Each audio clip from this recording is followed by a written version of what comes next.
Here. Okay. Good evening, everyone, and welcome. Thank you all so much for being here with us tonight. My name is Sandra de Castro Buffington, and I'm director of Hollywood Health and Society, a program of the USC Annenberg Norman Lear Center. Our mission is to harness the power of entertainment media to improve the health and well-being of people around the world. It's a very special evening for us to be here in Washington, D.C., bringing Hollywood to Capitol Hill. We're focusing tonight on global health and the way Hollywood TV shows like Law & Order SVU take on these topics and inform their audiences while entertaining them. The screenwriter Robert McKee once said, "Stories are the creative conversion of life itself into a more powerful, clear, more meaningful experience. They are the currency of human contact, and it is this currency that we are celebrating tonight." I'd like to start by recognizing the co-chair of Hollywood Health and Society's board, Dr. Neil Baer. Thank you, Neil, for all you do for our program and for the world.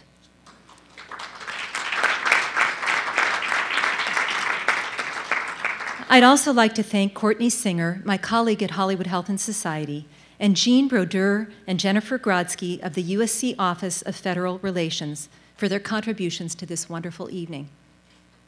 Hollywood Health and Society works with television writers to help them get accurate global health content from experts for their scripts. By doing so, we harness the power of storytelling to educate and inspire viewers about the most important global health topics of our time. We recognize that television, film, and new media can educate, entertain, and inspire.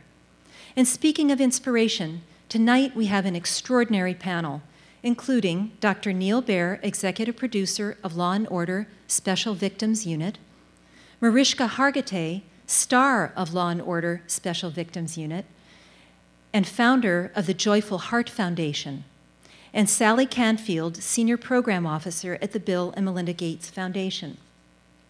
Due to production schedule changes, Christopher Maloney is unable to join us this evening.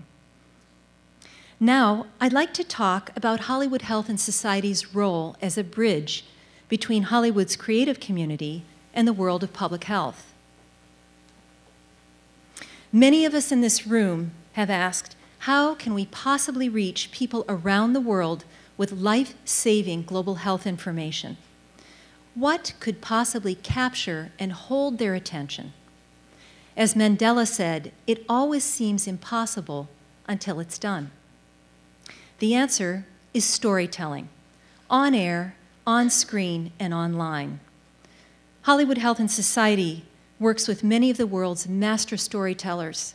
Their shows reach up to 20 million viewers in a single hour in the US alone, and over 400 million viewers in more than 100 nations around the world. Our funding partners recognize the power of entertainment media to improve health and save lives. Hollywood Health and Society has been funded for the last 8 years by the Centers for Disease Control and Prevention, and we also have funding from the Bill and Melinda Gates Foundation, the California Endowment, HRSA, ONDCP, NIH, AHRQ, and others, and you in this room know what that alphabet soup means. According to the 2005 Health Style Survey, nearly 2/3 of regular viewers of television reported that they learned something new about a disease or how to prevent it from dramas and comedies, and nearly 1/3 of those viewers took action on what they learned. So Hollywood Health and Society provides a sustained and systematic program of outreach to writers and producers to increase the accuracy of public health content for their scripts. And we measure the impact of those TV health storylines on viewers. So let's take a look at an example. This is an example from ABC's Grey's Anatomy. Both Hollywood Health and Society and the Kaiser Family Foundation consulted on this episode entitled Piece of My Heart. This clip is about preventing mother-to-child transmission of HIV. sorry that took so long. Congratulations, you're pregnant. You're sure? It's a big day for pregnant ladies. Pregnant ladies everywhere I turn. It's weird. So I'm only supposed to give you a couple of these, but this is like a month's supply of prenatal vitamins, samples. They're free. No, we need to schedule an abortion. Okay. I'm sorry. I'm sorry. I'm so sorry. I don't mean to intrude, but you might want to sit with this for a few days before you make your decision. So there's no decision to make. I'm HIV positive. I knew it. You disapprove. You're here to push some kind of agenda, right? No. No. Listen, if you want to have an abortion because you want to have an abortion, then that's between you and whatever God you believe in. But if you want to have an abortion because you think that's what medicine is telling you to do, then that's between you and me. I was ineffectual. I was unclear. I've been on my heels a little bit lately, and I was unclear, so just listen, okay? I wasn't telling you there is some chance your baby might not be born sick. I was telling you there is a 98% chance your baby could be born perfectly healthy. A 98% chance. There's a higher chance of your baby being born with Down syndrome than there is of you passing HIV onto your child. I can't. I know you gave up about having children a long time ago, and I understand that it's difficult to readjust your thinking so quickly, but Sarah, if you take your meds responsibly, there's no reason why you can't have a beautiful, healthy baby. This is your chance, if you want it. This is your chance to be a mom. A 98% chance. 98% chance.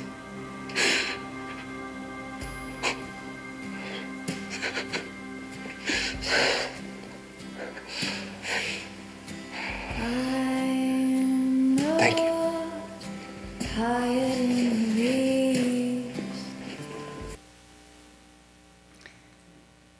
The impact was powerful. The first time this episode aired, it reached nearly 17.5 million viewers. The Kaiser Family Foundation conducted 3 random telephone surveys of 1,500 regular viewers, 1 week before the story aired, 1 week after, and again 6 weeks later.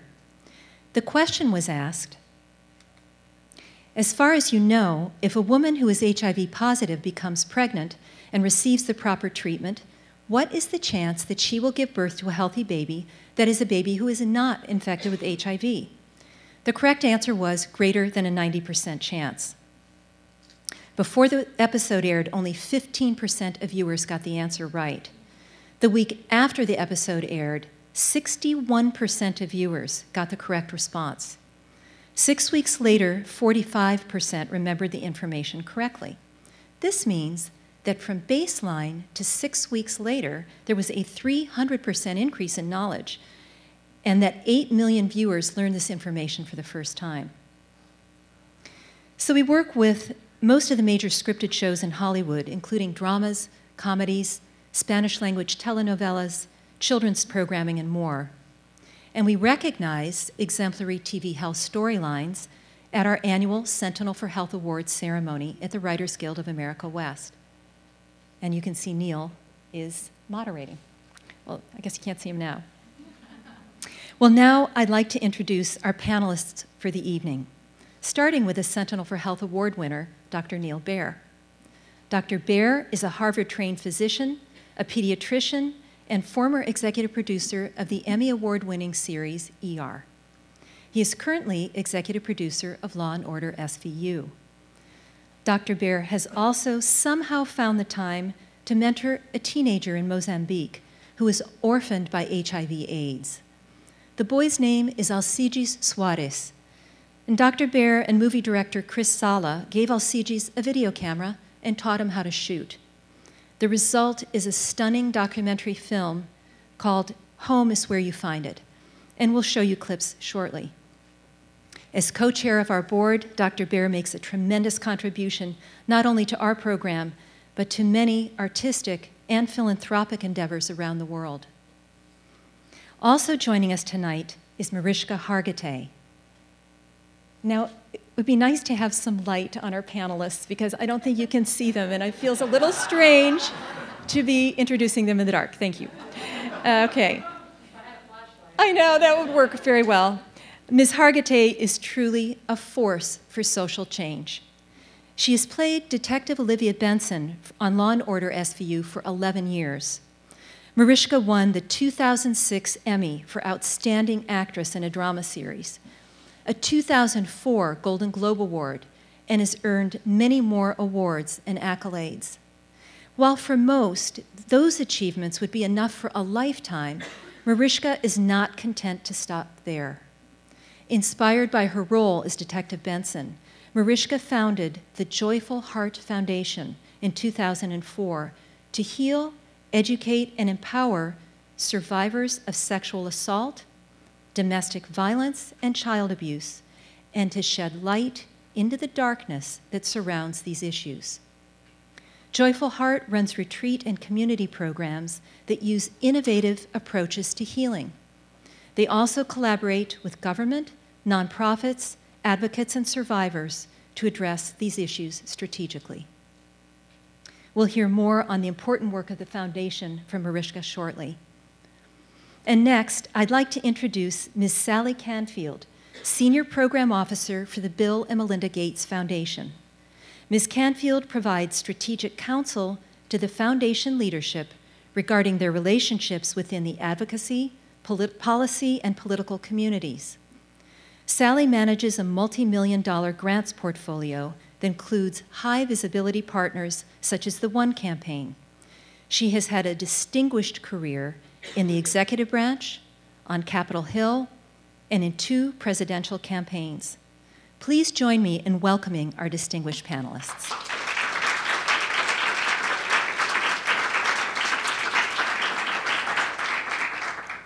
And now, I'd like to give the floor to Dr. Neil Baer. Now, Neil, you are a showrunner on a hugely successful TV series, a filmmaker, and a medical doctor.